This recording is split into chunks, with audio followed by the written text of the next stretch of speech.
हरिओम. अवधूत चिंतन श्री गुरुदेव दत्त श्री स्वामी समर्थ.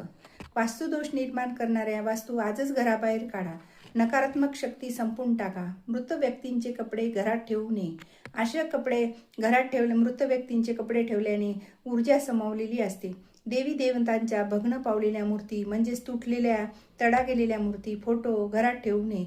याने दोष लागतो. आर्थिक अडचणी निर्माण होतात. त्याने आपले कुठलेही काम लवकरात लवकर होत नाही व त्या वाहत्या पाण्यात विसर्जन कराव्यात.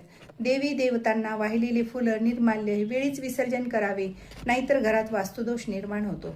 घराला किंवा वाहनाला नजर लागू नये म्हणून लिंबू मिरची बांधावी व ती आमोशेला बदलावी. याने आपल्या घरातील वाईट नजर लवकरात लवकर निघून जाते. जुने कॅलेंडर पण पहा, आपण लवकर बदलत नाही, ते तसेच मागे ठेवतो आणि नवीन त्याच्यावर लावतो. घरातील कोणत्याही भिंतीवर जुने कॅलेंडर ठेवू नये.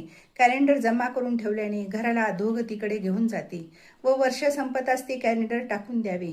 काटेरी झाड पण आपल्याला वाटतं खूप छान झाड आहे म्हणून आपण ते आपल्या घरात लावतो, पण काटेरी झाडे हे चुकूनही घरात लावू नये. याने अनपेक्षित दुर्घटना घडू शकतात. आजार पण पाठीशी लागते. व झाड एकदम आपल्या मुख्य दारासमोर लावू नये. थोडं बाजूला लावले तरी चालेल. तडा गेलेले किंवा फुटलेले आरसा घरात ठेवू नये. आपण म्हणतो थोडासा फुटलेला आहे, काय होतं त्याने, आपण त्याच्यात बघत राहतो, पण ते असं घरात कधीच ठेवू नये. याने मोठ्या प्रमाणात नकारात्मक ऊर्जा तयार होते. ही ऊर्जा आपल्याला अधोगतीकडे घेऊन जाते व अडथळा निर्माण करते. बंद पडलेले घड्याळ देखील घरात ठेवू नये. एकतर ते दुरुस्त करून घ्यावे, नाहीतर ते बाहेर टाकून द्यावे. याने वाईट वेळात रूपांतर करते व पाकिटाचा थेट संबंध लक्ष्मीशी आहे. पाकिट फाटलेले असेल, खराब झालेले असेल तर ताबडतोब बदलून घ्यावे. पाकिट कधीच रिकामे ठेवू नये.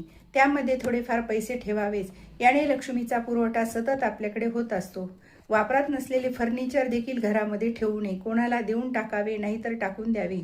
तुम्ही बघा, जुन्या वस्तू जर आपण घरात ठेवल्या, आपल्याला ते काहीच म्हणजे कामच नाही त्या अडगळीच्या वस्तू, तर त्या वस्तूचं सुद्धा आपल्यावर ओझं होत राहतं. म्हणून त्या अशा जुन्या वस्तू कधीच घरात ठेवायच्या नाही.